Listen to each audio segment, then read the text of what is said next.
Mean for your household, economist Brad Olsen and his calculator makes sense of the dollars.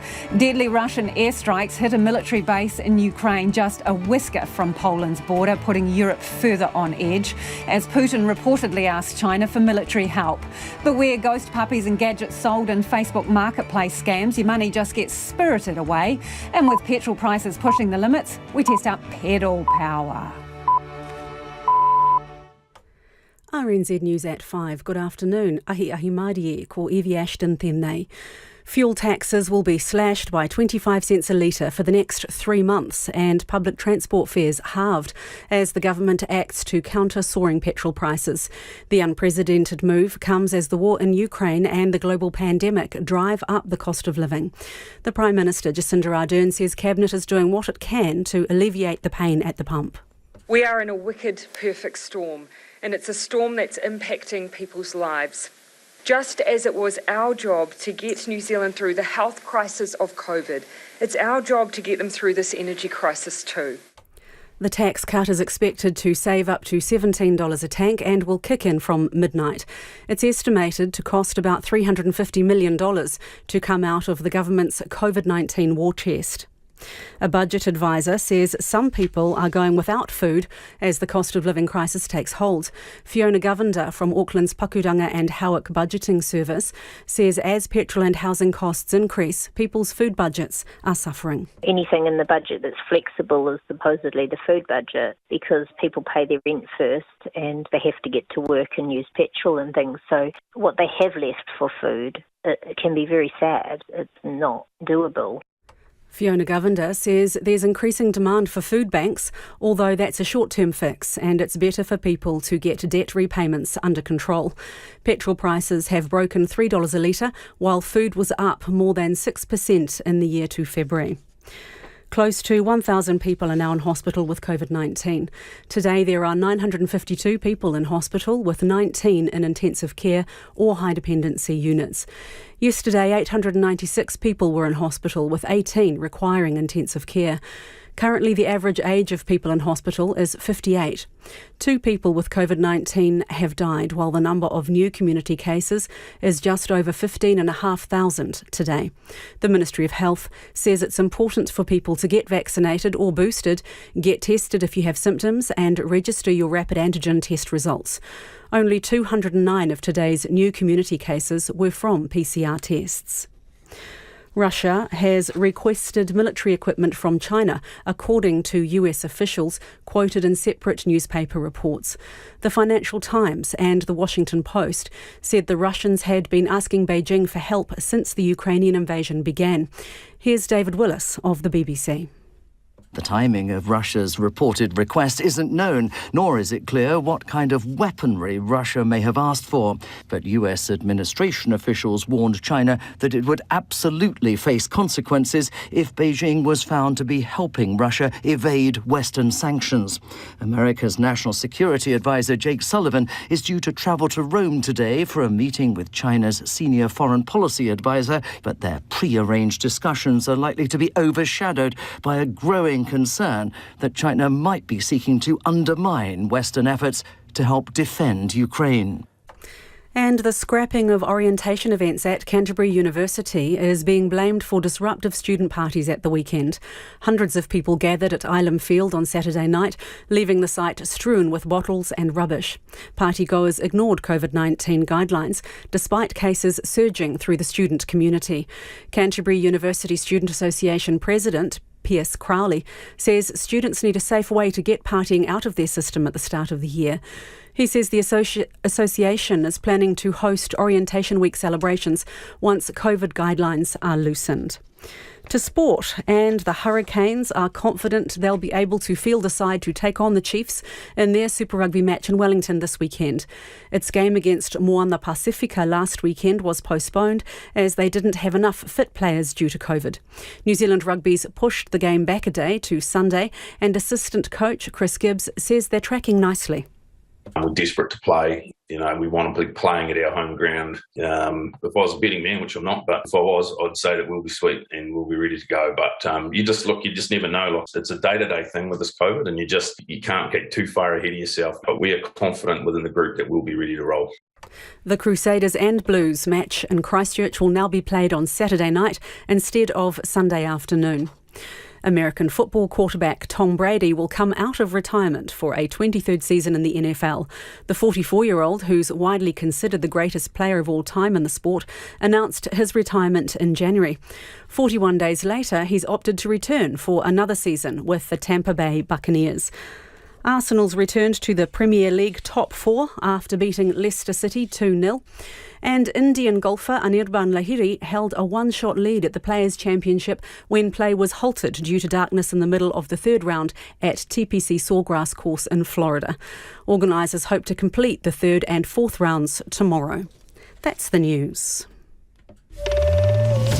Text. We're looking at additional things that we can do to ease the pressure. We will look to move very quickly on decisions. Vexed. The most important thing by far is to make sure you're ready for it, that you're fully immunised, you're at sort of peak immunisation. And waxed. So I have excessive hair on my arms, my stomach, my feet, my toes, like moustache hair. I've got a monobrow as well. Full coverage, Morning Report, weekdays from 6 on RNZ National. And we're funded through New Zealand On Air. You're with Checkpoint and Lisa Owen next. Right now, the short forecast from Met Service to midnight Tuesday. Northern and western areas from Northland to Kapiti, also Coromandel Peninsula, Bay of Plenty and the Central High Country. Mainly fine, isolated showers in the afternoons or evenings about Northland, Waikato and Coromandel Peninsula. Gisborne and Hawke's Bay, occasional showers, turning to rain from late tomorrow morning. Wairarapa, Wellington and the Marlborough coast and the Sounds, often cloudy, patchy drizzle or showers, clearing for a time this afternoon and evening. For the remainder of Marlborough, also for Nelson and Bulla, fine apart from some cloud and the odd shower for coastal Bulla. Westland and Fiordland, mainly fine, isolated showers in the afternoons and evenings, possibly heavy. Canterbury, Otago and Southland, patchy coastal cloud, inland showers from this afternoon, possibly heavy until evening. Cloud and showers becoming widespread tonight, clearing in Southland tomorrow evening. And for the Chatham Islands, cloudy with rain. It's coming up to 7 minutes past 5. We'll have news headlines for you at 5:30. Thanks, Evie. Tēnā koutou katoa, no mai haere mai ki Checkpoint I tēnei rā, ko Lisa Owen tēnei. Brace yourselves for a wicked, perfect storm, says Prime Minister Jacinda Ardern, as Russia's invasion of Ukraine creates a global energy crisis. In the last hour, the government has announced it's slashing fuel taxes and public transport fares will halve for 3 months as the cost of petrol continues to soar. The fuel excise is currently about 70 cents per litre, but will be cut by 25 cents for 3 months, as will road user charges. The government expects this will save people between $11 and $17 per tank of petrol. Prime Minister Jacinda Ardern says we're in the midst of a global energy crisis. The impact of the war sits on top of the pain already caused by the pandemic, with global supply chain disruption and increases in consumer demand causing high levels of inflation in many countries, including right here in New Zealand. We are in a wicked, perfect storm, and it's a storm that's impacting people's lives. Finance Minister Grant Robertson says the tax cuts will cost about $350 million. We will be meeting the costs of this through savings and reprioritisation from the COVID Response and Recovery Fund, in particular the reduction in costs related to MIQ. The cost of the public transport fare subsidy is estimated to be between $25 and $40 million. This too will be met from savings and reprioritisation from the COVID fund. The government has also contacted fuel companies and expressed its expectation that the full amount of tax reduction is passed on to consumers. The Minister of Energy and Resources, Megan Woods, has asked for daily information disclosure from fuel companies of their rolling 7-day average fuel margins to monitor industry profits. And joining us now is the Deputy Prime Minister, Grant Robertson. Kia ora, Minister. Kia ora, Lisa. Can you, in a nutshell, lay out these cuts for people? Sure. So what we're seeing here is an immediate 25 cent per litre cut on the fuel excise duty. So that's what most people will do when they go to fill up their car with petrol. I'd note, Lisa, that one of the oil companies already made the change, and the paperwork we need to have done is put it in place, so from 11:59 tonight, but some people are trying to get in early, so that's a good sign. For road user charges, we'll also cut them by 25 cents. However, that's a bit more complicated to put in place. There's a large large number of different charges depending on vehicle type, and we also have a restriction in our legislation that means we can't make a change for 42 days. I'm pretty sure that restriction was put in for increases rather than decreases, so we're just taking a bit of time to work through how we do that, but we've committed to delivering 3 months' worth of that 25-cent cut to road user charges from whenever we can begin it. And then thirdly, we are halving public transport fares for the next 3 months.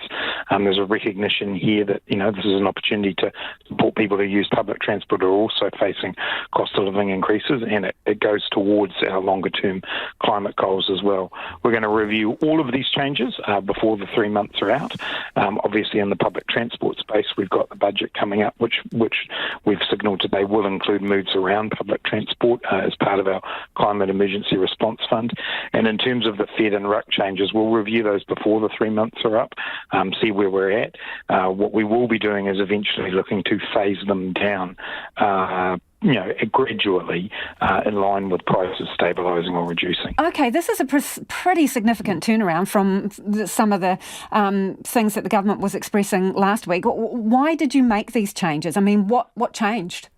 Well, we've been taking the increasing cost of living seriously for some time. Late last year, we made some changes to make sure that the family tax credit, which come in on the 1st of April, will be delivering $20 a week on average. I understand those changes, Minister, but specifically around these cuts to petrol taxes, when did you first discuss this proposal? We were talking this through last week, and it really is the war in Ukraine that has been the thing that's really pushed prices up. They've increased significantly even just in the last week. And so, we took time last week to go through what our options were. We wanted to deliver something quickly, and the fact that we've been able to deliver this today and the change comes in tonight means that people will feel an immediate benefit from it. But the war has really tipped things over the edge in terms of the way oil prices are going globally. Which is the company that's moved first? I believe it's Mobil. Okay. Why not go with something a bit more targeted? I suppose the thing here is I could roll up in my Range Rover and fully afford to fill up my $300 tank, and I'm still going to get the tax break. Yeah, and the targeted things are the things we are doing on the 1st of April. That's going to see incomes lift for those 300. Again, if we could just stick with what is new today, which is the petrol. So in terms of this, was there not a way of making it more targeted assistance to cover the cost of petrol? As I said, the way we're focusing on the targeting is by those 1st of April measures, the winter energy payment on the 1st of May. This is something we can do quickly and immediately. It's targeted and time limited in the sense that it's for the 3 months, but we believe that this is something that all New Zealanders can benefit from. Did you want to do this? Cut these taxes? Well, what we did is we needed to do this because there's been huge pressure on New Zealand households over the last few months with the cost of living rising the way that it has been. We've taken the approach that we will target those on low and middle incomes, but we also recognise when you see the kinds of petrol price increases that we've been seeing over the last few weeks, we had to act, and so we had to do it. Yeah, but you're the money guy, right? So you've got to find it somewhere else. You can only spend $1 once, and this is coming from other planned spending and leftovers, really, isn't it, from MIQ funds? What did you plan to spend that money on if it wasn't going on this? What was your plan for it? What happens when we have funding that is allocated but then is no longer needed is it returns to the centre, as it were, to us to make decisions with it. And there is an opportunity here to reprioritise from that money that's no longer needed for MIQ.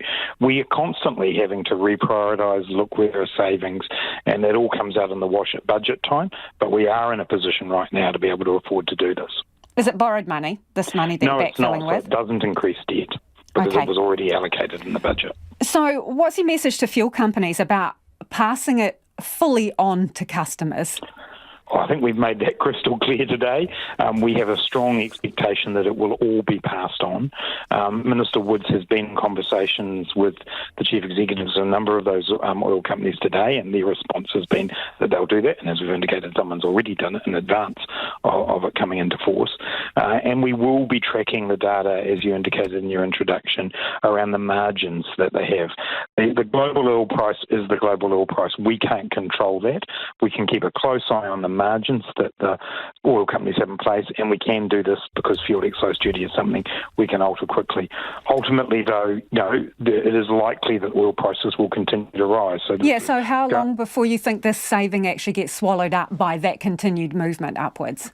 incredibly hard to tell, and it's one of the questions we've been asking over the course of the last week. And obviously, the situation in Ukraine is highly volatile. It's destabilising global energy markets. And so, there is a lot of people predicting prices of oil will increase.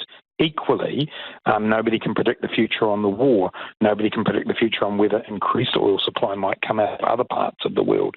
So that's why we've given ourselves this 3-month period. We will do a review because it is such a volatile environment, but we needed to step in to make sure we help relieve some pressure from New Zealand families. Ngā mihi mō te rā. Thank you for joining us. That is the Deputy Prime Minister Grant Robertson there. Homai o whakaro, we would love your feedback. Nō reira anei na kaupapa mō te hōtaka nei.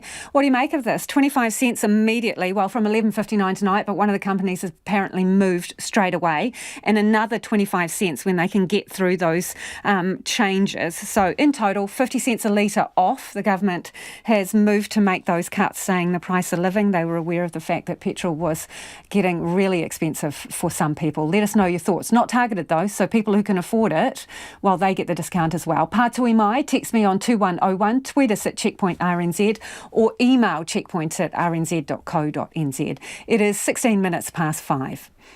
Russia has reportedly turned to China for military help and economic relief as sanctions bear down and its invasion of Ukraine continues. Meanwhile, a Russian missile attack on a Ukrainian military base very close to the border with Poland has European countries eyeing the situation even more nervously. Missiles hit the base about 25 kilometres from the border with Poland, killing 35 people and wounding more than 100. And the humanitarian situation in the city of Mariupol has become even more desperate. Andrew McRae reports. Mariupol continues to be surrounded by Russian forces and is getting more grim by the hour for residents. It's been called the biggest humanitarian crisis in a war full of them. It's a place with no electricity, water and a severe shortage of food and medicine, and at least 1,000 residents have been killed. The International Committee for the Red Cross says time is quickly running out for the besieged city. Its European director, Martin Schupp, says life in Mariupol is desperate. And every day they have to scramble to find something to survive on. And the longer the situation lasts, the more people's lives are at critical risk. Ukrainian MP Dmitry Gurin grew up in Mariupol and is in contact with people there. There is a medieval siege now in the city, and hunger is going to break out. Mariupol is totally in the full siege. All the roads and fields around the city are mined. There is no heating, electricity, water, gas, or mobile network is available like 1-2 hours during the day. And Russian troops have command to kill everybody trying to escape. President Zelensky says help's on the way for Mariupol, but only if it can get through. Our humanitarian convoy is 2 hours away, with only 80 kilometers remaining. We're doing everything possible to fight the resistance of the occupants, who block even the Orthodox Church priests who are escorting the convoy with food, water, medication. Ukraine has supplied 100 tons of the basic necessities for its citizens. And President Zelensky has issued another dire warning to the West off the back of the Russian attack on the base near the Polish border. Nothing was happening there that could threaten the territory of the Russian Federation, and NATO's borders are only 20 kilometers away. And now I repeat again, if you do not close our skies, it is only a matter of time before Russian missiles fall on your territory, on NATO territory, on the homes of citizens of NATO countries. Mr. Zelensky described ongoing discussions between Ukraine and Russia as complicated and difficult, but necessary for peace and security. He visited wounded soldiers recovering at a military hospital, telling them it's important they get better. Meanwhile, Russian forces are getting closer to the capital Kyiv and are only about 15 kilometres away in some places. Local people are preparing to defend their city to the bitter end. Yuri, who lives in Kyiv, has abandoned his business to take up a gun. And I wanted to say to all the Russians that all the streets, all these houses, entrances, roofs, basement will be obstacle, will be ambush for them. And Kyiv will be the total cemetery for them. Only thing they'll receive, it will be the mass grave for them. The reported request by Russia for military equipment from China complicates matters further. The US has warned China that it would absolutely face consequences if it was found to be helping Russia evade Western sanctions. Just 2 weeks ago, the two countries declared that their partnership had no limits, something it may be about to put to the test. It is 19 minutes past 5. Time for some of your feedback. A lot of you getting in touch very quickly after the announcement regarding cuts to petrol taxes. Kurt says Labor needs more bad polls so Kiwis get more tax breaks. And this one in, this is amazing. I work in a critical service, an NGO contracted to DHB, MSD and MOT and MOE in Northland. They don't raise petrol costs. The NGO has to cover it. It's not the central government, it's the government departments who contract us. This is going to be an enormous help for my agency as we struggle to survive. Jones got in touch and says, I'd like to see central and local government politicians take a pay cut as well as cut in perks. Free air travel on Air NZ when retired after a certain period, etc. COVID has severely affected New Zealanders and businesses. Let's share the pain, Joan reckons. Louise says, well done, Grant Robertson and the Labor government. These measures will certainly help those on lower and middle incomes. It is much appreciated. Thank you. And this too, isn't all the government is doing for the Auckland folk is removing the surcharge to find their own spending, hardly doing anything for the motorists in New Zealand's biggest city. Thanks for that. Do keep it coming. Text us on 2101, tweet us at Checkpoint RNZ. Will those cuts in petrol taxes make a difference to you? How so? What do you make of the move? And the timing, of course, too. Text us on 2101 or tweet us at Checkpoint RNZ. Pain at the pump is set to be eased a bit tonight, but petrol's not the only thing hurting household budgets, with the supermarket bill also on a steady climb. For many, it means skimping on food just to get by. Jimmy Ellingham has more. Petrol has broken well through the $3 a litre benchmark, but that's not the only thing putting pressure on the pocket. Food prices are up 6% in the year to February. Interest rates are forecast to increase, making mortgages more expensive, and rents are on the up too. Grey Power's New Zealand president, Jane Pentecost, says the cost of living squeeze is hitting their members hard. Our vulnerable members that I have heard from are finding life pretty tough at the moment, especially if they don't own their own property and they live alone. It's mainly the cost of rent, and then they're trying to pay the extra costs for food and fuel. Jane Pentecost says quite a few older people are probably isolating at home during the Omicron wave, so the effects of petrol rises may not be felt for a while. She says for many, the food budget is often the first thing trimmed. I do believe that often older people, if their rent and other fixed accounts, they will cut down on food. So that means, in my view, that they'll be cutting down on more food because it's getting so expensive. People on the streets of Palmerston North today have noticed either a hit to the pocket or a change in the way they live.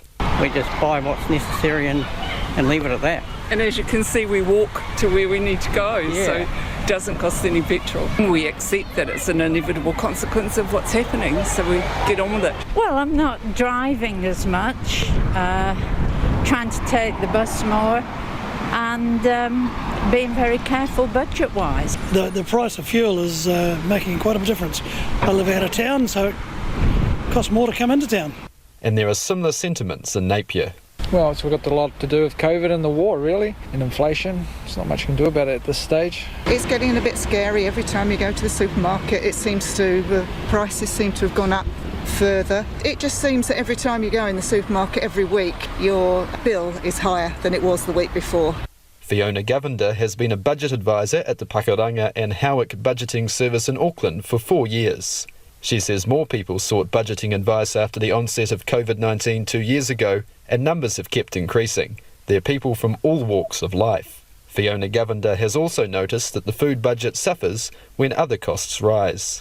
Anything in the budget that's flexible is supposedly the food budget, because people pay their rent first and they have to get to work and use petrol and things. So what they have left for food, it can be very sad. It's not doable. She says there's a greater demand for food banks, although that's short-term help, and getting payments under control is key. When that's not possible, people are going without eating. there's people that are cutting back, but that's not such an issue. The issue is people that really just don't have it in the budget once they've paid their rent and petrol and bills. Fiona Govt says if the cost of living keeps increasing, budget services will only get busier. And with the country gripped by a fuel price frenzy, many Kiwis may be looking around for other ways to get around. So tonight we're looking at e-bikes, the pros, the cons, and whether 2 wheels really is better than 4. We wanted to find out if it's a practical option for the school drop-off, getting to work and across town to sporting events. And we sent reporter Nick Trubridge out to ride Wellington's roads. Right, so I've just arrived in Wellington. I'm ditching the car for the day and I'm walking into an Electrify on Thorndon Quay where Terry, he's the owner here of the franchise, is going to fit me out with an e-bike for the day. I want it to do everything really. I want to be able to go over to school to drop the kids off, obviously. I want to be able to go up some hills. I've got some friends that live at the top of Mount Vic, want to go and see them. Need to go to the supermarket, and if I want to get to after school sports, I need something good for that as well. Terry Stevens, the man waiting for me. He's one half of the couple behind Electrify Wellington, alongside wife Jenny. And he has just the bike to tear around the capital quickly, but most importantly, cheaply and efficiently. Well, this particular bike is mid-drive with a very, very powerful motor. It's a very natural, responsive bike. It just feels like you're stronger, the hills are flatter, the wind's not there. The brand is black, but the colour a racy green. It's got a lowered step-through top tube for easy mount and dismount. But enough from me, let's let Terry continue his sales pitch on this petrol-beating beauty. It's got good speed to commute with, but it has the ability to go up very steep hills, which we have here in Wellington, very easily. And it takes away the mental barriers people often have to biking somewhere around a city like Wellington. But enough talk, let's ride. Bicycle, bicycle, bicycle.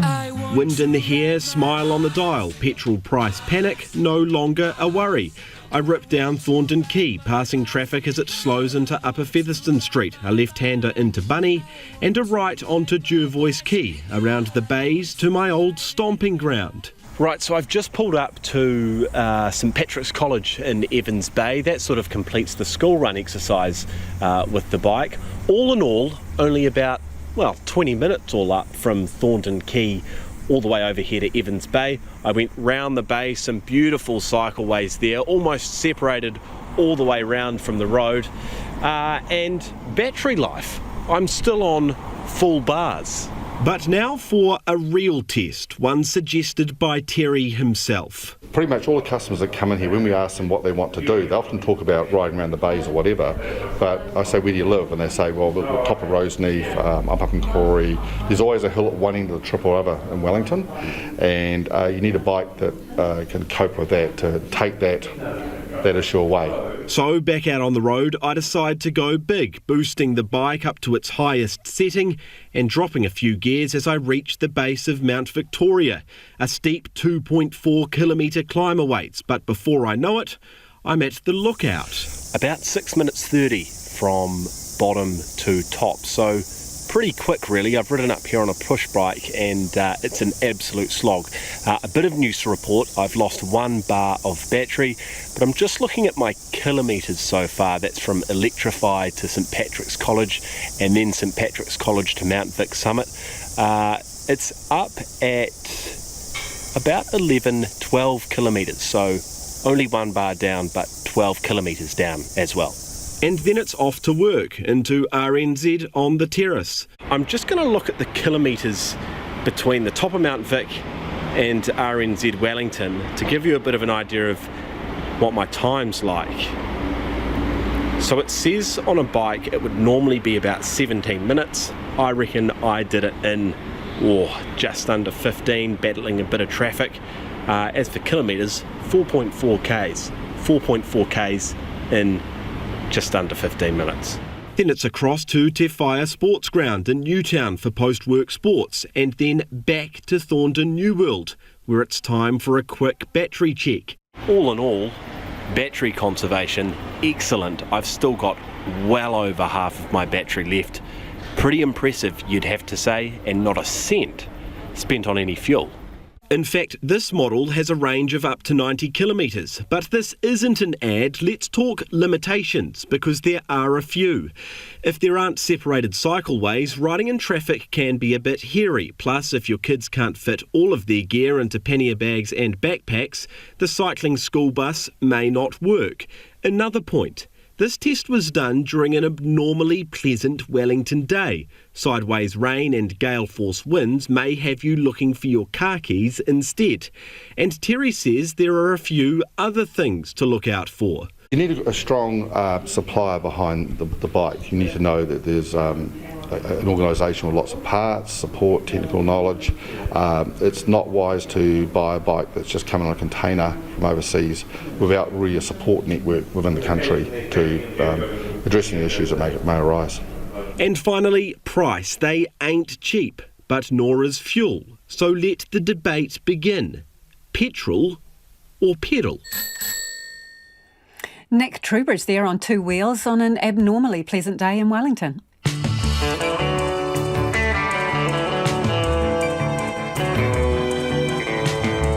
Kia ora e te iwi e haere ake nei a checkpoint. The Waitangi Tribunal hears of the catastrophic impact of fetal alcohol syndrome disorder on whānau Māori. People living with disabilities are struggling without carers as COVID hits the workforce. And the Facebook marketplace scams, hawking ghost products that just spirit away your money. Homai o whakaaro, we would love your feedback on anything you've heard on the programme this evening. Text us if you're seeing the petrol prices drop and let us know where they are. 2101 on the text. You can tweet us at Checkpoint RNZ, or you can email checkpoint@rnz.co.nz. Time for the headlines now. Ko Evie Anō tēnei. Mobil says it's cutting prices across all petrol grades immediately following the government's announcement of a drop in fuel tax. The government will slash fuel taxes by 25 cents from midnight and halve public transport fares next month to counter soaring petrol prices. Prime Minister Jacinda Ardern says the war in Ukraine and the global pandemic have led to a wicked, perfect storm. The tax cut, which kicks in from midnight, is expected to save motorists up to $17 a tank, and road charges will also be reduced by 25 cents. The measures are expected to be in place for 3 months and to cost about $350 million to come from the COVID-19 fund.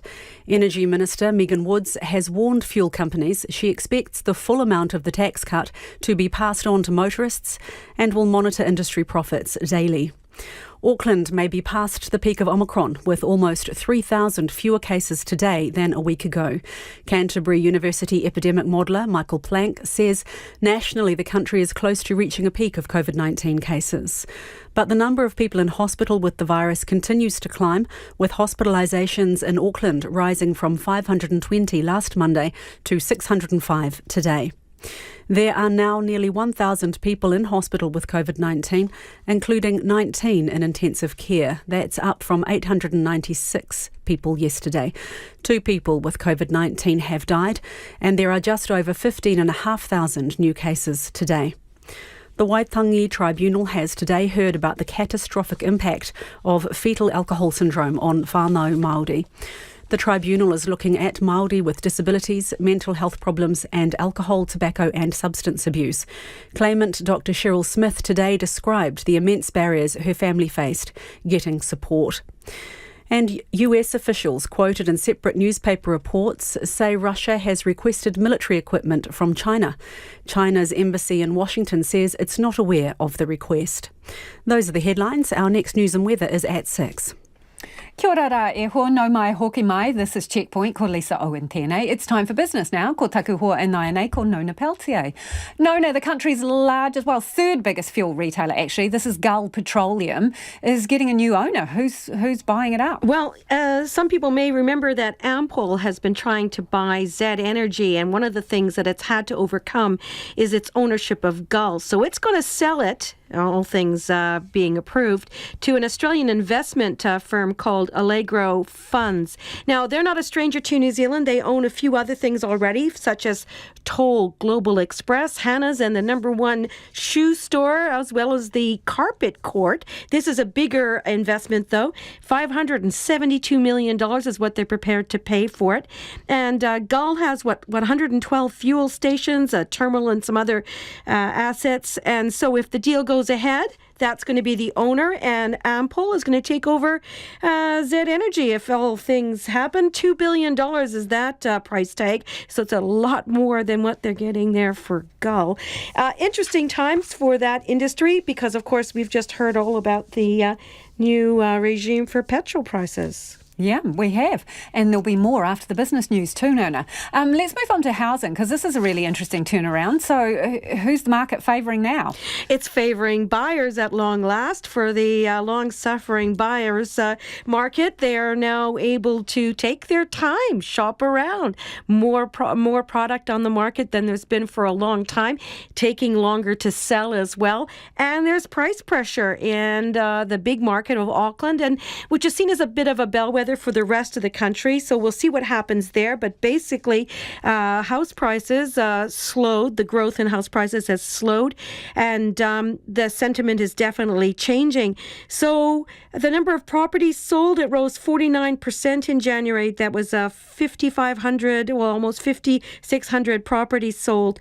And that's a lot less than we saw in previous months as well. The time taken to sell a house has increased to 42 days from 31 days. So people are taking their time, looking around, and with the increasing choice, we'll see what happens with the market. But for now, definitely the prices are under pressure.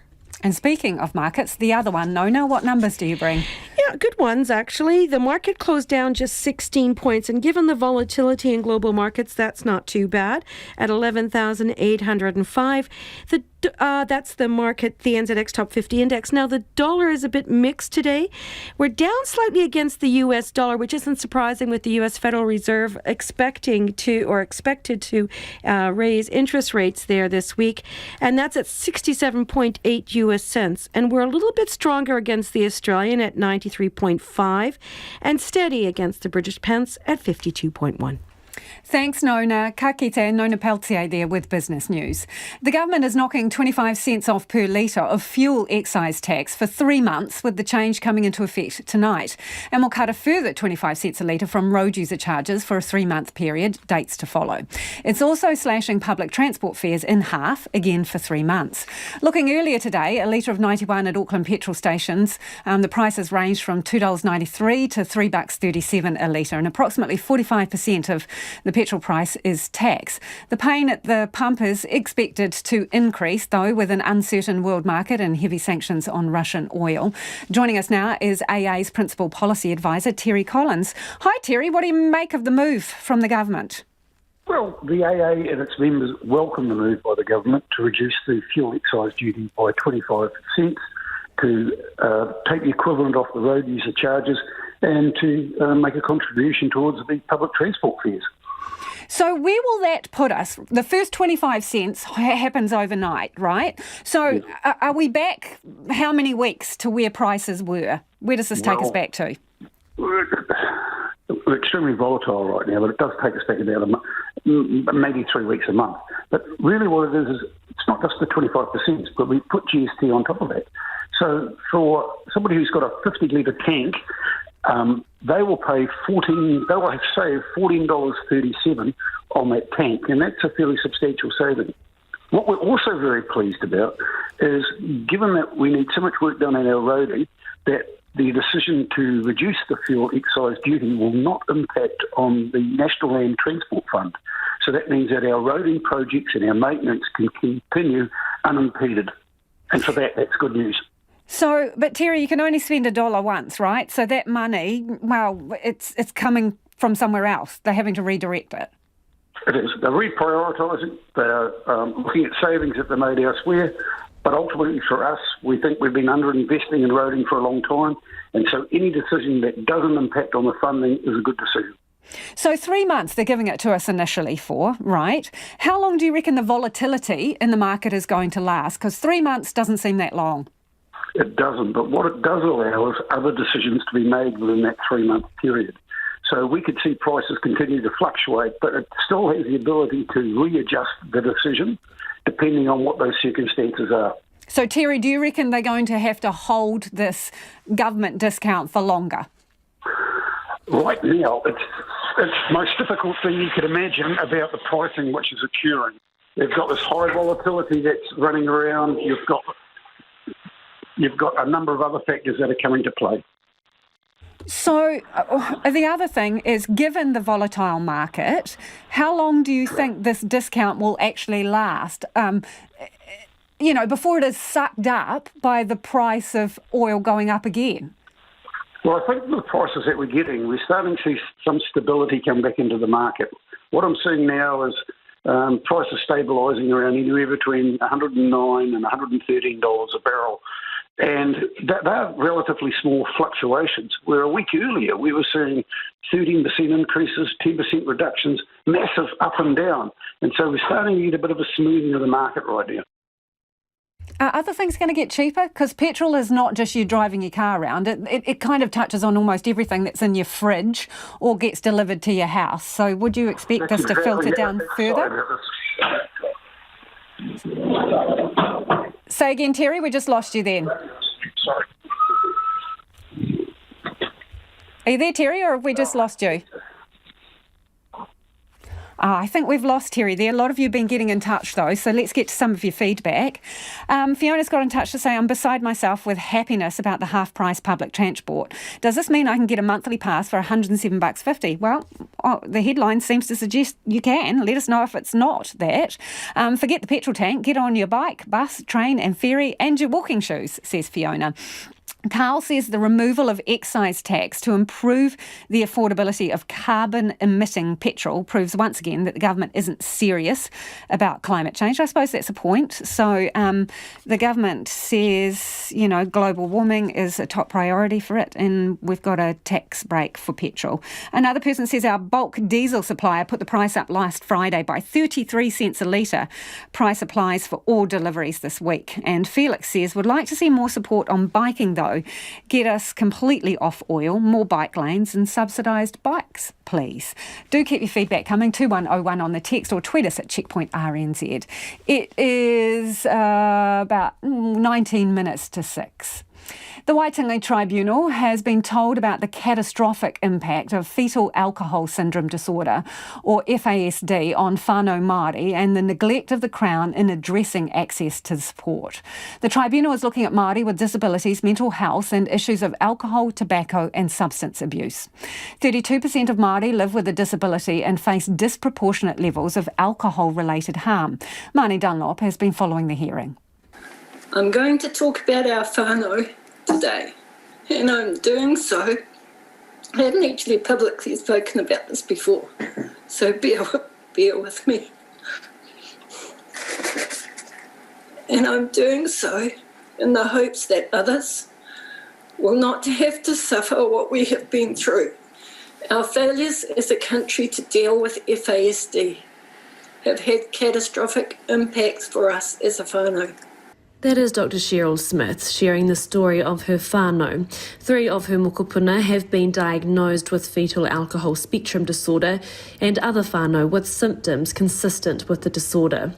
She described in great detail barrier after barrier the whānau faced in trying to access support. Although it is recognised that while everyone who has FASD has a disability, only 20% who have an IQ under 70 can access disability support services. One of Dr. Smith's moko has an IQ of 74, so is not eligible. This is a punitive policy approach to whānau that takes no account for the myriad of brain-based difficulties that make up FASD. We desperately need the assistance that understands us as whānau, that can work with the multiple generations and households that make up whānau, that understand how we work and what might work for our mokopuna. Currently, there is no data of the prevalence of FASD in Aotearoa. The Disability Rights Commissioner, Paula Tesarero, says there is long-standing neglect of whānau Māori by the Crown on this issue. She told the tribunal the government is not doing enough to address it, despite an action plan being announced in 2016. All in all, there have been some actions under the action plan, but have we made progress? Have we substantially changed the lives of whānau affected by FASD? I submit no. Claimant David Ratu shared his own experiences of the harm of alcohol and is now dedicated to the prevention and mitigation of alcohol harm. In his whare tupuna, a framed version of his Waitangi Tribunal claim hangs. The late Dame Ngā Neko Manhinik told him it was important for all of their claims to be on the walls to remind them of who they are fighting for. He says the late Dame Ngā Neko laid down her wero to him just 2 weeks before she died. Ngā Neko said to me, "You need to get lots of rest, boy. This kaupapa, waipiro harm, will be long, and you will come up against a lot of resistance, especially from the ahumahi waipiro me te kawanatanga. Ka haere mai rātou ki a koe, me a rātou me kato. Keep those bloody bottle stores away from the marae, the kohanga reo, kura kaupapa, whare kura, schools and churches." In an impassioned submission, David Ratu said the Crown has been complicit to the harms of alcohol on Māori. How many more Māori have to suffer through the neglect of the Crown? They have been complicit. If we go back further than the 1800s, all the way through until right now, Māori have always been behind the 8 ball when it comes to alcohol. The Crown now needs to step to the side and hand it back to Māori. Te Māori nā te Māori mō te Māori. He is calling for Māori-led solutions and is currently leading a pilot research project into collecting data of the harms of fetal alcohol spectrum disorder and wider impacts of alcohol on Māori. The Waitangi Tribunal hearing continues and will wrap up at the end of the week. A 30-year inflation high of 5.9% equals a big pain in the back pocket for many people. Today, the focus has been on petrol, but the cost of liquid gold pretty much flows on to everything. So it's not just gas in the tank, it's the food in your fridge. And then there's the price of a roof over your head. So what does inflation of almost 6% actually mean for a household's bottom line? Infometrics economist Brad Olsen and his calculator makes sense of the dollars and also the government's move to cut petrol taxes. I feel like the government has been, after a bit of a U-turn this morning, signalled that it needs to address these costs. Interestingly, with the reductions in the fuel excise tax and the road user charges going forward, they will also still be committing the same level of funding into the transport system. That's important because we didn't want to get behind on maintenance. Of course, that increase, or the decrease rather, in the tax almost just fully offsets the increase in fuel prices we've seen in recent weeks. So this will try to get us back to where we were before the spikes over the last sort of 2 to 3 weeks, but we know that households have still been struggling, and so this is very much a start. It highlights, I think, the difficult political and economic challenges the government faces around something as volatile as fuel prices. You're a man who watches numbers, right? So do you reckon we're going to be out of this petrol price, up and down in 3 months? Not realistically. I mean, I think we need to be clear that there's not going to be a swift into this Russian invasion of Ukraine, and importantly, even if there was, there's not likely to be the global community that says, well, that's fine, Russia's played ball, now we'll pull back sanctions. In our estimates, we are expecting that fuel prices remain higher for longer. We know, for example, that they've continued to hold at those higher prices, even though there's potential additional oil supply coming in from the United Arab Emirates. In my mind, you will see those fuel prices hold higher for longer. So that's petrol, right? So you're saying that these moves by the government will bring us back to the kind of rates we were paying pre the most recent jumps. But there are other elements that inflation is hitting. Can you tell us, on average, how much more does a household have to come up with to sustain the lifestyle they had last year? Yeah, there's a whole broad range of elements, but probably the easiest one is if you just look at inflation, that the headline inflation numbers that we talk about, that 5.9% increase over the year to December 2021, you're talking around about $82 a week for the average and the absolute average New Zealand household. And so that's an extra $82 a week that you're talking about. Over the same period of time, the average worker who's working 40 hours a week on the average wage is getting around about $50 before tax back in their back pocket. So you can see that the cost of living has risen at a faster pace than what people are getting in their paycheck.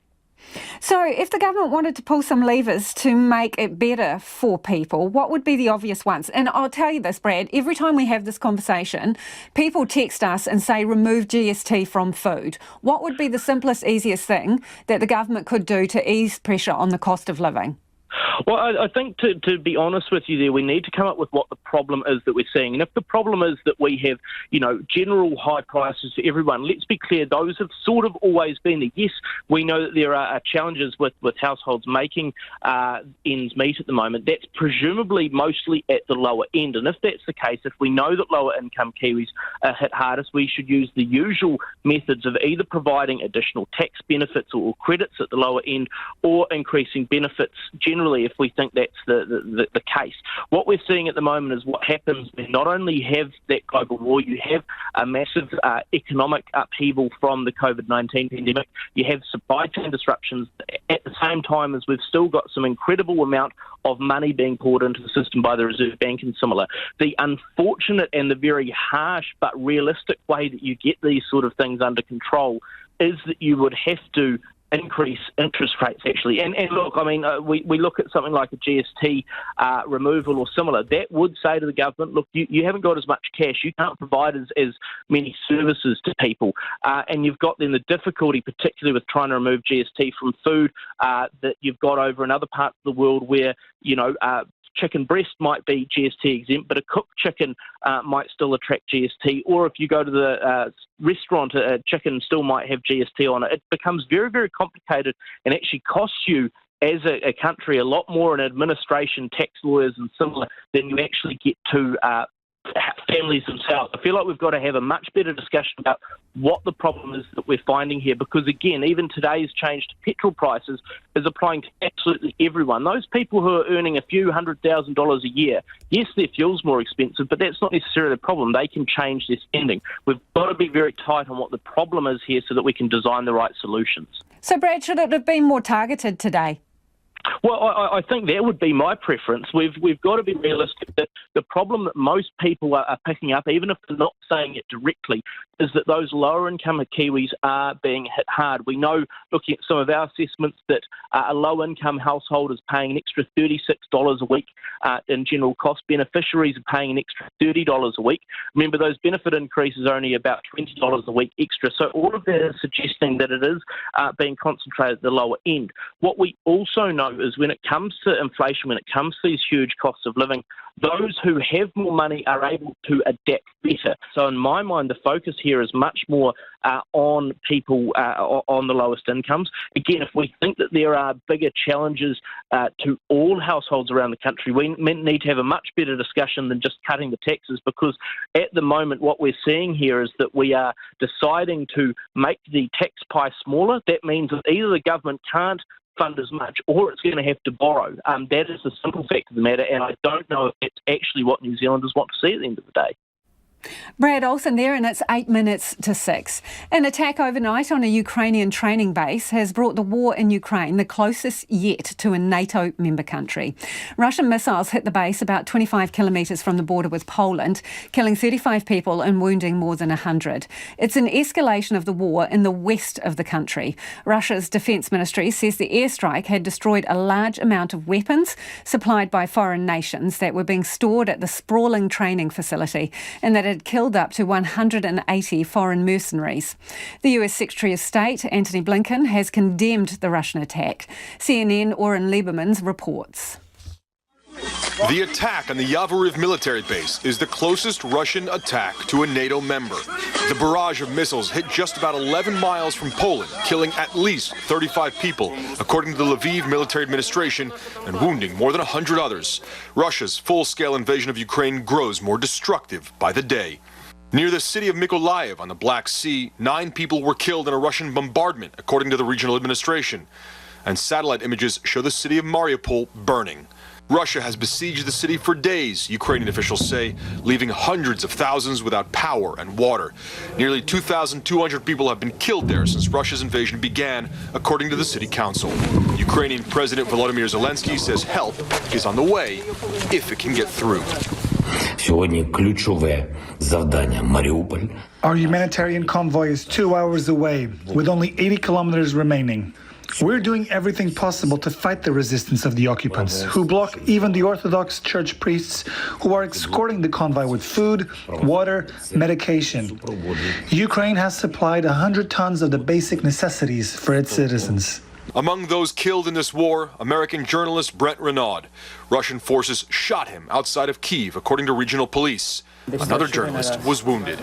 So the driver turned around and they kept shooting. It's 2 of us. The widening attack on Ukraine has not deterred the U.S. and NATO allies from shipping in weapons and equipment that have proven effective at slowing down Russia. We believe we will continue to be able to flow substantial amounts of military assistance and weapons to the front lines to help the Ukrainians ensure that Ukraine is a strategic failure for Vladimir Putin. Multiple rounds of negotiations between Russia and Ukraine have led to few, if any, breakthroughs. Another round of talks is set for Monday. We are seeing some signs of a willingness to have real, serious negotiations. But I have to say, as your reporter said, so far, it appears that Vladimir Putin is intent on destroying Ukraine. Halfway through the 3rd week of the Russian invasion, there are no clear signs of an end to the fighting. Ukraine's resistance has slowed the Russian advance toward the capital city of Kyiv. Russia has so far been unable to encircle the city. Police are warning Kiwis to beware of sales on social media because they're seeing a staggering amount of fraud in online trading. A 24-year-old has been arrested and charged over 27 scams on Facebook Marketplace. And even though reports of social media scams are surging, police think the real number of fraud victims is much higher. Matthew Hutching reports. Aucklander Chris is one of many New Zealanders who have been ripped off by social media fraudsters. It was an advertisement for adorable pups and dogs in Auckland on Facebook. A friend had sent her a link to a sweet-looking puppy from a seller on Facebook Marketplace. The post looked legitimate, the seller had an email address, so she got in touch. So he sent me a reply saying that they were relocating, and because of their jobs and their situations, so they thought rehoming her would be the best thing. They also mentioned, we need to know a bit about you. And it sounded very believable. There were several emails to and fro, and even an invitation to collect the dog from what Chris thought was a husband and wife in Wellington. She decided it would be less stressful for the puppy if it came by special freight rather than by travelling hours in the car. The seller asked for a deposit of $500 into a Westpac account and told Chris to keep in touch. And he sent me a link to the freight track and trace, which actually came through too. When I was tracking it, you could see that she was in transit, so it was very believable. So she was meant to arrive at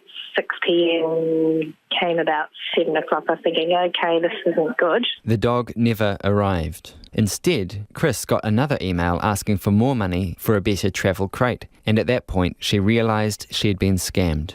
NetSafe Chief Technology Officer Sean Lyons says he almost laments the days you could tell people to watch out for broken English or $1 million prizes. But it doesn't look like that anymore. They're not badly written. The emails or the contacts or the websites that people use to convince are exact and intricate copies of legitimate communications. The phone numbers are not based in Eastern Europe anymore. They lease blocks of numbers in New Zealand. It looks like New Zealand companies. Chris went to the bank. They said go to the police and make a report. She filled out the right forms, but all she got back from her bank was a pamphlet warning about fraud. I can see why people don't even bother reporting any incidents now, because if that happened to me again, I wouldn't bother. It wasted almost 2 or 3 days for nothing. The Facebook page has been reported as a scam, but weeks later, it's still there online. Chris says she doesn't know what else she can do to stop the scammers. She's frustrated and has lost any trust she had on Facebook. Sean Lyons says fraudsters will operate wherever they can. It's individuals that are trying to defraud other individuals, and they will use platforms where people communicate, and they will try and use the tools within those platforms to defraud individuals. So it's, if not that platform, then another. He doesn't want to put anyone off buying online, but warns that we have to be more careful than ever. Just because someone's got a .co.nz address doesn't mean they're based in New Zealand. Auckland Police are sounding the same alarm bells. They've seen what they call a staggering amount of fraud files around buying and selling online, and have recently arrested a 24-year-old over Facebook marketplace fraud. Their warning to online shoppers: stick to the sites with good reputations, be alert for anything unusual, and as the saying goes, if it seems too good to be true, it probably is. Yeah, do get in touch if you've been stung by one of those scams. Text us on 2101 or tweet us at Checkpoint RNZ. Number of you getting in touch about petrol still. This person says, well done, Labour government. So often these helpful changes reach such a small group of New Zealanders, but never me or mine. We're ordinary New Zealanders. We're hardworking, well-educated, do the right thing to contribute positively to society. This time, it will help my family, all 4 adult children, their families, and me. Fantastic. But another person says, when on earth is the conversation going to be about how much profit companies like oil companies are making? Why do we only hear how people have to pay more? How about companies making less instead of people paying more so companies can keep making the same profit? RNZ News at 6. Good evening. Kia ora tātou, ko Evie Ashton tēnei. The Energy Minister Megan Woods has put fuel companies on notice, warning she expects the full petrol tax cut to be passed on to motorists. From midnight, fuel excise duties will be cut by 25 cents a litre for at least 3 months. Ms Woods says she's spoken to all the fuel company bosses and notified them she'll be monitoring industry profits on a daily basis. They can see on the forecourts of their petrol stations the impact this is having on Kiwis when they fill up their cars. The tax cut is expected to save between $11 and $17 a tank of fuel. Public transport fares will also be halved for 3 months, but likely beginning in April. Mobil says it's cutting petrol prices immediately following the government's announcement. The company says the cost of living has been having a significant impact on many households, and it wants to do its part to help reduce the impact. The Finance Minister Grant Robertson has told Checkpoint the government started talking last week about cutting petrol taxes. And it really is the war in Ukraine that has been the thing that's really pushed prices up. They've increased significantly even just in the last week. We wanted to deliver something quickly, and the fact that we've been able to deliver this today and the change comes in tonight means that people will feel an immediate benefit from it. Road user charges for diesel vehicles will also be cut by the same amount, but it's going to take longer to work out how to do it because the system is complicated. 2 more people with COVID-19 have died. They were both women aged over 70, one in Waikato and one in Canterbury. It brings the total number of publicly reported COVID-19 related deaths to 115. There are 952 people in hospital today, with 19 in intensive care. Overall, there are over 15,500 new community cases of COVID reported today. Falling numbers suggest Auckland may have passed the peak of Omicron, with almost 3,000 fewer reported in the city today than a week ago. Canterbury University epidemic modeller Michael Plank says nationally the country is close to reaching a peak of COVID-19 cases, but the number of people in hospital with the virus continues to climb. Hospitalisations lag behind cases by a week or so because it takes time for people to get seriously ill enough that they need to go to hospital. So, it's likely we've got another week or so of increasing hospital numbers. And then once they do start to come down, I think they will come down more slowly than they've increased. In the last week, hospitalisations for COVID-19 in Auckland have risen steadily from 520 last Monday to 605 today.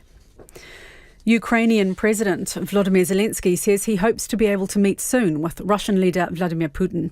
Russia's invasion of Ukraine has entered its 19th day. Mr. Zelensky says the main task of his delegation holding talks with Russian officials is to arrange a meeting between himself and Mr. Putin. Representatives of our countries are holding daily talks via video conference. Our delegation has a clear task to do everything to arrange the meeting of the presidents, the meeting I'm sure people are waiting for. Meanwhile, the US says China will face harsh consequences if it aids Russia in its invasion. Unnamed officials have told US news outlets that Russia has asked China to provide military assistance. The Waitangi Tribunal has heard about the catastrophic impact of fetal alcohol syndrome on whānau Māori. The tribunal has started the second stage of its Health and Services Outcomes inquiry, looking at Māori with disabilities and problems with mental health, alcohol, tobacco and substance abuse. Dr. Cheryl Smith shared the story of her whānau in which 3 of her grandchildren have FASD or fetal alcohol spectrum disorder.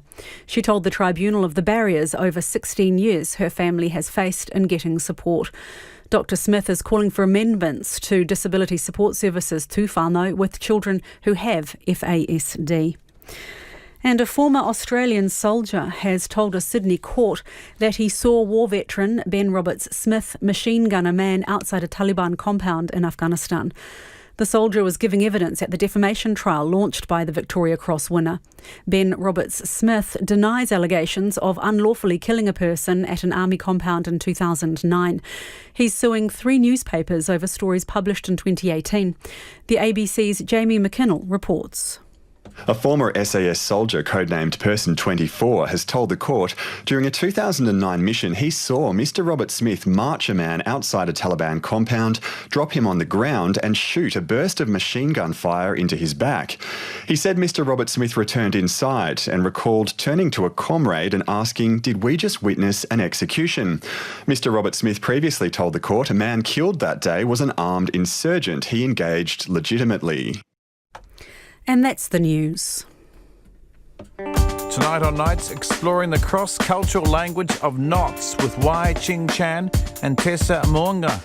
Is there a better metaphor for the threads that hold us together? Our sportscaster Peter Lamb wants to know where all the props in Manawatu have gone. And NZSO principal trombonist Dave Bremner debuts as our latest cultural ambassador with a selection of music that is bold as brass. On Nights with me, Brian Crump, after the news at 7 on RNZ National. You're back on Checkpoint with Lisa Owen next. Right now, the short forecast from Met Service to midnight Tuesday. Northern and western areas from Northlands to Kapiti, also for the Coromandel Peninsula, Bay of Plenty and the Central High Country. Mainly fine. Isolated showers in the afternoons or evenings about Northland, Waikato and Coromandel Peninsula. Gisborne and Hawke's Bay, occasional showers turning to rain from late tomorrow morning. Wairarapa, Wellington and the Marlborough coast and the Sounds. Often cloudy, patchy drizzle or showers clearing for a time this afternoon and evening. For the remainder of Marlborough, also for Nelson and Buller. Fine apart from some cloud and the odd shower for coastal Buller. Westland and Fiordland mainly fine, isolated showers in the afternoons and evenings, possibly heavy. Canterbury, Otago and Southland, patchy coastal cloud, inland showers from this afternoon, possibly heavy until evening. Cloud and showers are becoming widespread tonight, clearing in Southland tomorrow evening. And for Te Kohu, the Chatham Islands, cloudy with rain. It's 6 minutes past 6. Our next news headlines are at 6:30. Nā mihi iwi, no mai hoki mai. This is Checkpoint, ko Lisa Owen tēnei. The departure of the local cop shop from downtown Auckland has seen antisocial behaviour creep in, according to inner city residents. The inner city police station was packed up in 2013. 6 years later, the entire downtown station was moved to College Hill. Pre-COVID, there were 65,000 people living in the central city. Auckland City Centre Residents Group spokesperson Anthony Phillips joins me now. Kia ora, Anthony. Tēnā koe, Lisa. Tell me, what kind of behaviour are you seeing? And when you say inner city, whereabouts is this happening?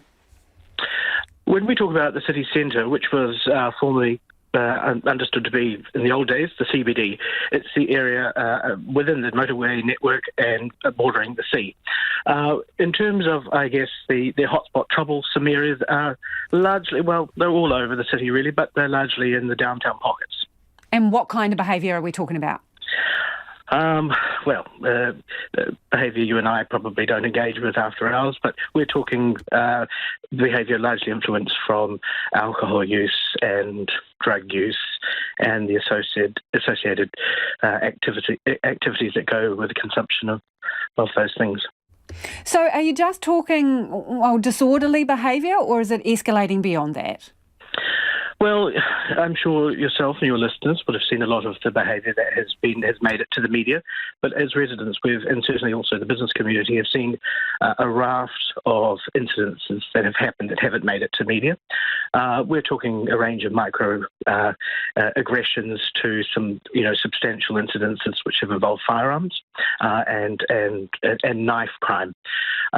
We know that there has been an increase in behaviour, this type of behaviour in recent times in light of the 501s, and of course we know that police have been diverted to MIQ operations, and we understand that as that gets rolled back, that will probably decrease and resource will be deployed elsewhere. But what we have seen, that since the downtown police station was removed from Fort Street, we have seen an increase. And in those days, we did foresee some things happening, and of course, all of those fears have come to fruition. So, Anthony, you mentioned there the 501s, right? But who do you think, besides that group that you've named, are involved, and what kind of evidence do you have of who's responsible? I'm just sort of thinking of the area at the moment, because with COVID, obviously bars around town haven't been as full, lots of them have been closed down, there are limits of the number of people, and foot traffic is not as high as normal. So who's responsible here for this stuff? Look, it's hard to say, but what we do know is that the behaviour is probably more highlighted given the fact there is less residents living in the city centre and, of course, less workers. So the behaviour and the activity is just probably more noticeable in light of the absences of those other groups I identified. What we have seen in terms of the evidence is, aside from what we've seen in the media, reported crime, residents and members of the city centre residents group see it on a daily occurrence. And it really has got to the point where people are starting to question the safety of the city centre of their neighbourhood. And fundamentally, this has to come down to what it comes down to is safety. Residents need to be able to walk through their community knowing they feel safe, and that's non-negotiable as far as we're concerned. Anthony, do you feel safe walking around your community? I do, yes, but I know a lot of my fellow residents don't. Okay, so what difference would it make having the police station back where it used to be, or closer to that central city area? Because it's not that far away. It's just up on College Hill. And for people who don't know the area, what would that be? 1.5 kilometres, 2 k's tops? Yeah, we're talking, the city centre is, downtown Auckland is the most densely populated community in the entire country. We're talking 344 hectares of pre-COVID, 65 to 70,000 residents, larger by population than most provincial New Zealand towns and cities. That community, that body of residents really does deserve its own police presence. When people lose things and items, they need somewhere to be able to hand those in. When people see crime and want to connect with police, they need a place to do that. If it's in another part of Auckland, in another suburb, it makes it that much harder to report crime, to hand in lost items, to engage with the police. And if the police are interested in community policing, they should really have a base to do that from. The optics of a downtown police station has, just by its bricks and mortar presence, an amelioration of an influence on the environment. So we see it as a positive if we have that returned. Some people listening to this might think it's a bit of a case of NIMBYism. What would you say to them? Yes, no, I hear that. But I think most people who live in a community probably have quite ready access to some sort of police presence, a physical police presence. And I think given the number of people that we have living downtown, those residents deserve their own police presence too. Anthony, really appreciate you joining us this evening. That is Anthony Phillips, who is the spokesman for the Auckland City Centre Residents Group. They would like to have a police station back right in the central city with all the residents now living down there. Some people with disabilities who usually have help at home are trying to manage on their own as COVID-19 sweeps across Aotearoa. The Disability Rights Commissioner is so concerned about the support for disabled people during the Omicron outbreak that she's launched an urgent inquiry. Those who depend on others for help with basic tasks like toileting are constantly worried they'll be left stranded. Jean Edwards reports. Opotiki mum Kathleen Samft has 3 children with autism and ADHD. 2 are non-verbal. Despite every effort to protect them, COVID-19 is spreading through the house. I like to try and think of myself as super mum. I'll get up and do what I need to, but when it gets to a point where I physically can't, that's where I have great concerns for the children. Maybe one of us could end up getting moved off to hospital if it gets so bad, and that is when my anxiety will go through the roof. Ms Samp's 12-year-old daughter tested positive first, and now her partner and their 5-year-old son are sick. They're well prepared, but that doesn't stop her worrying. We've also lost family, we've lost friends to COVID, so it's very real. We just hope that we are prepared enough. 3 support workers usually help with the kids, but they can't come because of COVID.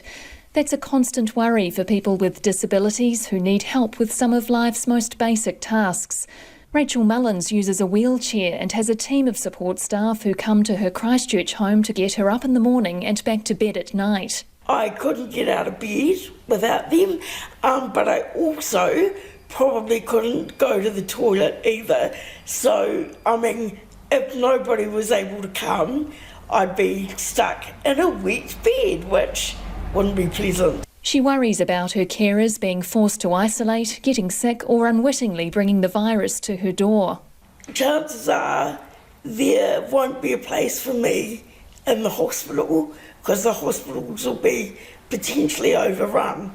So, what happens if I get sick because my staff can't come in and help me because I'm contagious, but I can't do everything myself. Kerry Bonner has cerebral palsy and couldn't live without the support workers who come to her home every day to help her get up, cook and eat.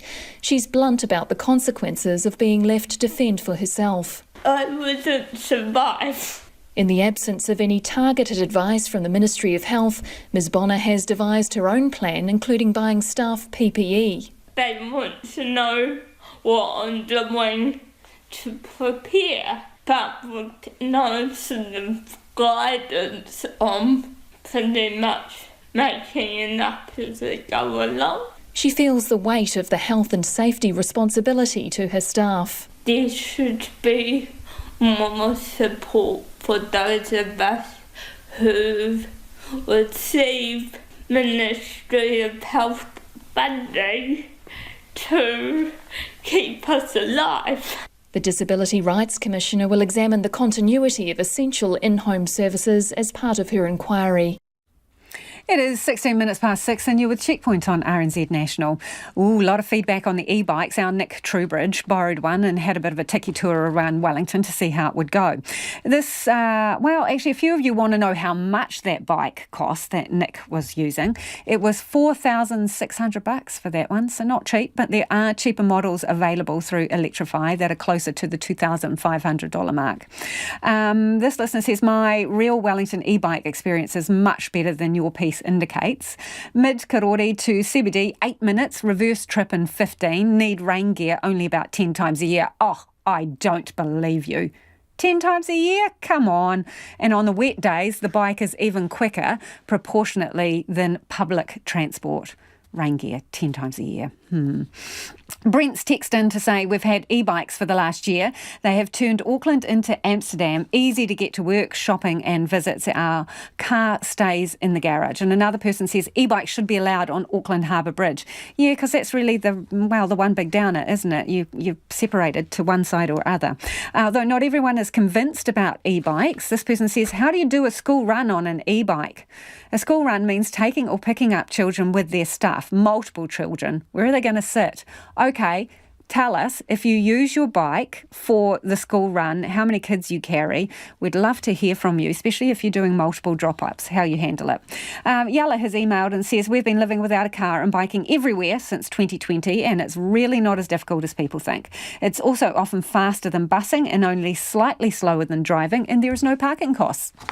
Do keep the feedback coming, especially if you're using your bike for the school run. With case numbers of COVID-19 on the decline in Auckland, there are hopes that our biggest city may have passed the Omicron peak, with the rest of the country soon to follow.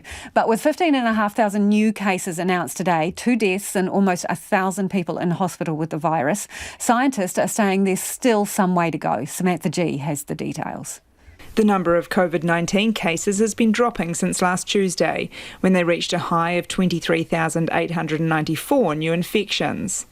Canterbury University epidemic modeller Michael Plank says case numbers in Auckland appear to have peaked, falling from almost 10,000 last Tuesday to 4,730 today. Nationally, I think we are close to a peak, and that we'll probably see different parts of the country hit their maximum cases sometime over the next week or so. I mean, the uncertainty comes because we're talking about reported cases here, and it's clear that not all people are getting tested and not everyone's uploading their results. While case numbers have fallen, the number of those in hospital with the virus continues to climb.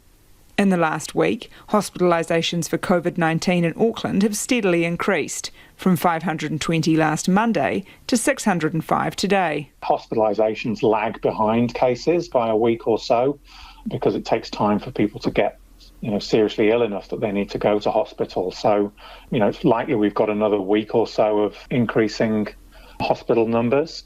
And then once they do start to come down, I think they will come down more slowly than they've increased. And we will see a bit of a long tail that could continue for several months. While reaching a peak is good news, Professor Plank says the outbreak still has a long way to run. Of course, deaths lag behind cases even more because there's quite a significant time between getting infected and someone actually dying. And so, unfortunately, I think we will see deaths continue to increase for some time to come. But Professor Rod Jackson isn't sure cases have peaked, with fluctuations in daily numbers to be expected and likely thousands of positive cases not being reported. I think it's too early to call. I'd love to believe that it's on the decline in Auckland. It's clearly still going up elsewhere, but I just don't think we have any clear idea. We're shooting in the dark because people are either not getting tested, or if they are getting tested, many of them are not reporting. Microbiologist and associate professor at the University of Auckland, Susie Wiles, says in some countries, cases of COVID-19 were thought to have peaked, but numbers were rising again. So I think we need to be really cautious that that also happened when lots of countries started to release their restrictions and things. People are not wearing masks anymore, and so we just need to be really cautious that once we're out of this wave, another wave could soon start afterwards. Susie Wiles says surveillance data will help to identify potential peaks and manage COVID in the community moving forward. In Moscow, hundreds of people continue to take this to the streets in protest against the invasion of Ukraine, but the price of resistance is high. The Kremlin has imposed brutal crackdowns on independent media and banned people from describing the conflict in Ukraine as a war. Dissent is even punishable by prison. The BBC's Caroline Davis has more. Chanting for peace in Russia can get you detained. In Moscow today, anyone suspected of protesting was quickly swept away.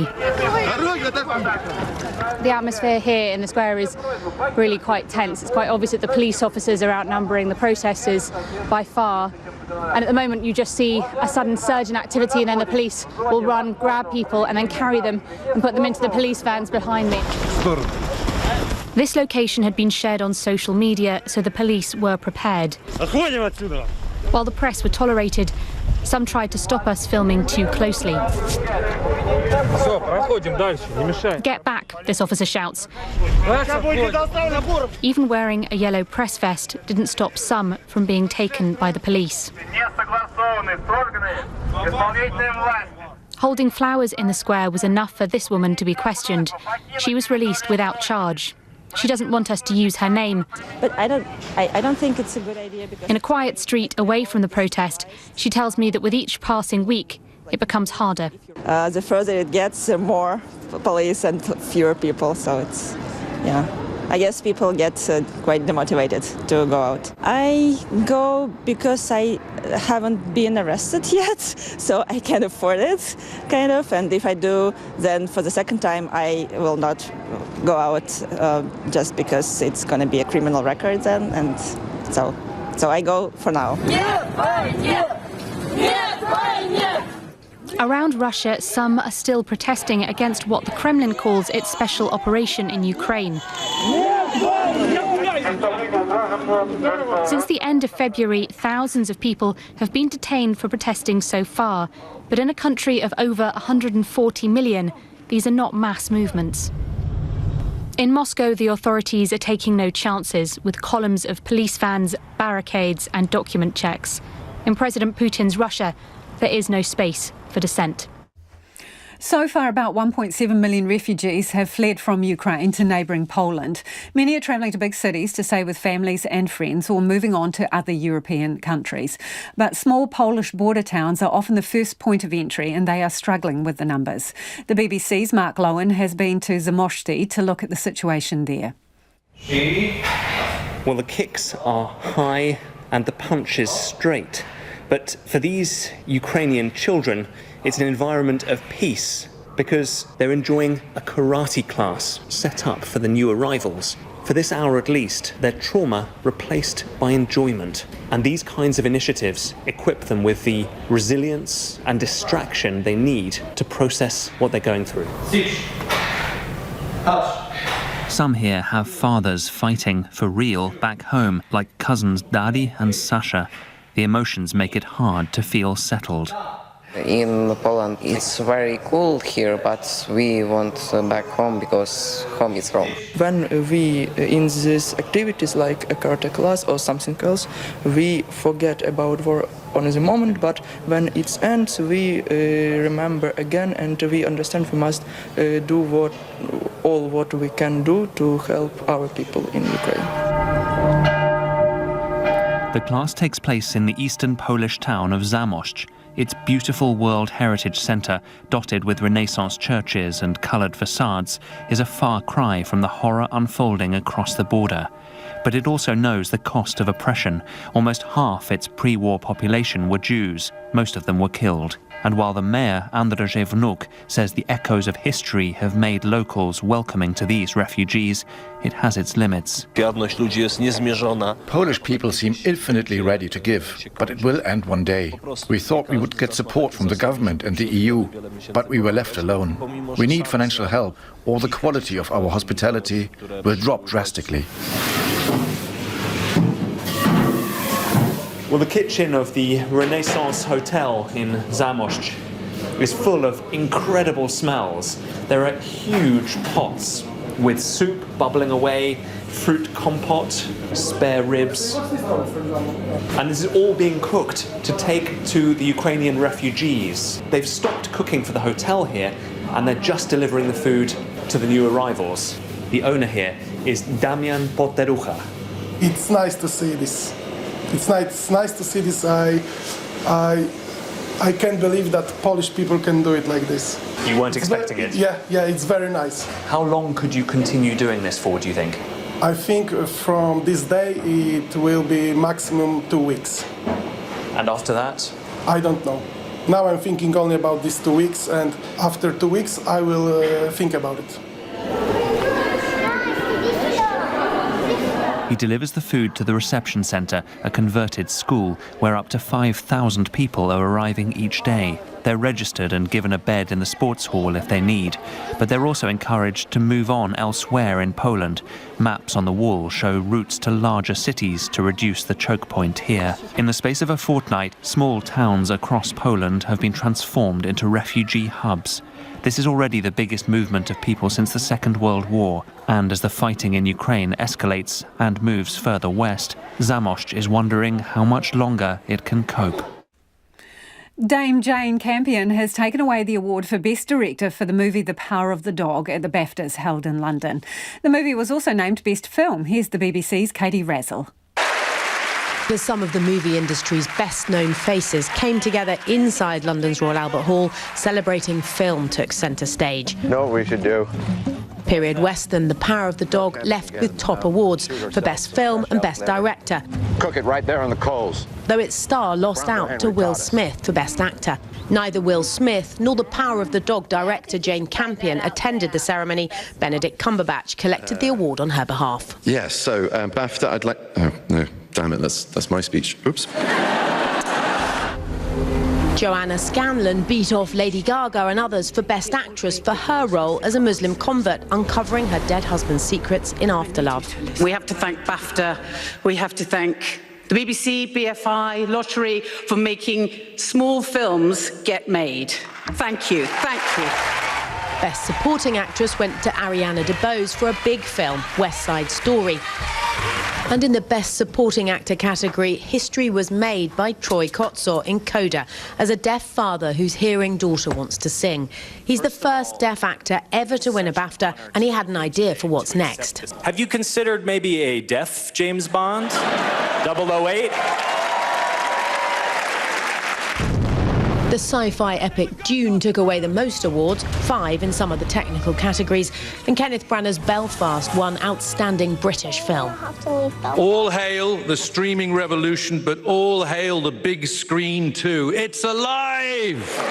Alive and celebrating 60 years of Bond movie making with Dame Shirley Bassey in the biggest night of the British film industry calendar. Heaps of you getting in touch about e-bikes and commuting with kids. Nadine from Wellington says, I bike with my 2-year-old from daycare every day, put her stuff in my bike front basket. Tried to drive one day when it was bucketing with rain and she started screaming, bike, bike, bike. I got her a rain suit and we bike rain or shine. Vanessa does the school run with 2 primary aged kids. Again, an e-cargo bike takes up to 3 kids on the back. She says, lots of room in the basket up front for all the kids' stuff. We pull right up at the gates, no parking worries. And David says he takes both kids to school on the bike. Couple of kilometres, all the bags, my stuff too. Again, cargo bike, says it's perfect for a great start to the day. Always arrive on time with no traffic uncertainty. So there you have it. That is all we've got time for. The Late News team will keep you updated throughout the night. If you missed anything from the program, you can find Checkpoint on Spotify, Apple, or as they say, wherever you get your podcasts from. Ko te kaupapa tuatahi a pōpō tomorrow from 5 a.m. First up, here's from consumers as the government puts the brakes on soaring petrol prices. Kei te hoki mai anō pōpō whānau pō Māori. See you tomorrow.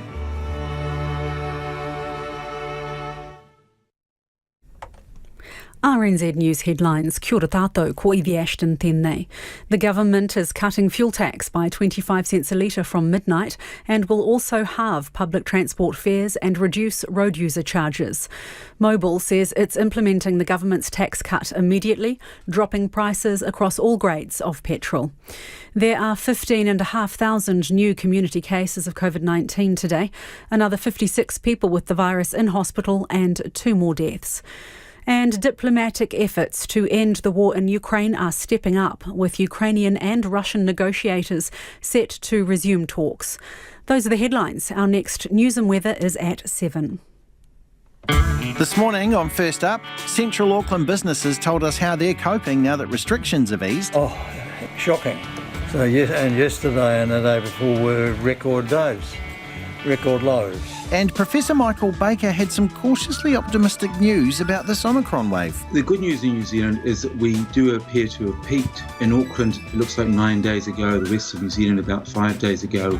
Yesterday was the first day in 6 weeks where we saw a drop in cases in every DHB across New Zealand. Touch wood. I'm Nathan Rarere. First Up's back tomorrow from 5 a.m. on RNZ National. Kia ora, Nathan. I'm Brian Crump, getting ready for another night on RNZ National, although I'm pretty sure on this half hour we have a little bit of audio that's getting a few hits on the website, which is from First Up.